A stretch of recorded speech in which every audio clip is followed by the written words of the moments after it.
Perkenalkan, nama saya Akhyaruddin, salah satu peserta pelatihan dasar CPNS tahun 2021 yang diselenggarakan oleh LPP Agro Nusantara Wilayah Medan. Seterusnya, terima kasih kepada Bapak Pengampu Materi, Bapak Dr. Andus Suryajaya, SHMPD. Baiklah, pada kesempatan kali ini saya akan memaparkan konsep akuntabilitas. Konsep akuntabilitas ada 4. Yang pertama, definisi akuntabilitas. Akuntabilitas adalah kewajiban pertanggungjawaban yang harus dicapai. Konsep yang kedua yaitu aspek-aspek akuntabilitas. Aspek-aspek akuntabilitas ada 4. Yang pertama, akuntabilitas adalah sebuah hubungan. Yang kedua, berorientasi pada hasil. Yang ketiga, membutuhkan laporan. Yang keempat, memerlukan konsekuensi. Yang kelima, memperbaiki kinerja. Konsep yang ketiga yaitu fungsi utama akuntabilitas. Yang pertama, sebagai peran demokratis, artinya untuk menyediakan kontrol demokratis.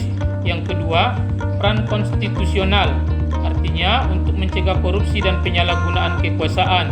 Yang ketiga, peran belajar untuk meningkatkan efisiensi dan efektivitas. Konsep yang keempat yaitu tingkatan akuntabilitas.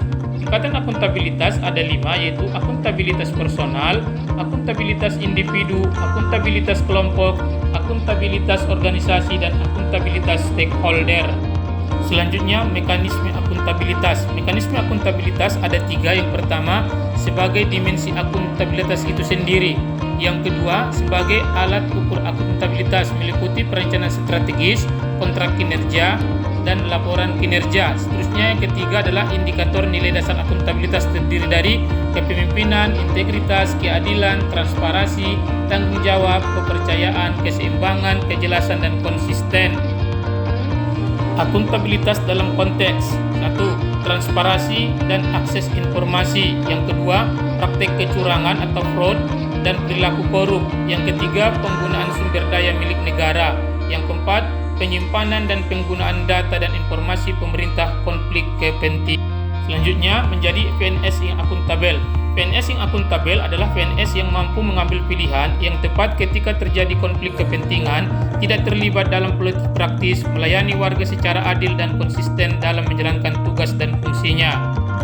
Nilai dasar ASN yang kedua yaitu nasionalisme.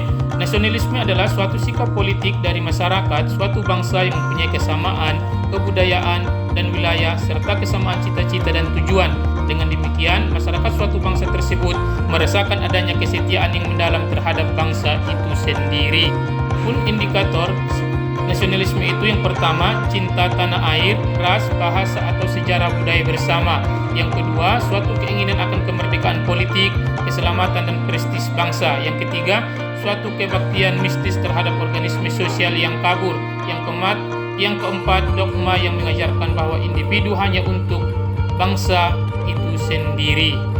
Nilai-nilai nasionalisme Pancasila bagi ASN. Yang pertama, sila ketuhanan yang Maha Esa, artinya bangsa Indonesia adalah bangsa yang agamis. Sila kedua, kemanusiaan yang adil dan beradab, artinya bangsa Indonesia adalah bangsa yang menghormati hak asasi manusia. Selanjutnya, sila ketiga yaitu persatuan Indonesia, artinya bangsa Indonesia adalah bangsa yang cinta tanah air. Selanjutnya, sila keempat yaitu kerakyatan yang dipimpin oleh hikmat kebijaksanaan dalam permusyawaratan perwakilan, artinya bangsa Indonesia adalah bangsa yang demokratis. Selanjutnya, sila yang terakhir yaitu sila kelima, keadilan sosial bagi seluruh rakyat Indonesia, artinya bangsa Indonesia adalah bangsa yang menjunjung tinggi kebersamaan. Demikian, terima kasih.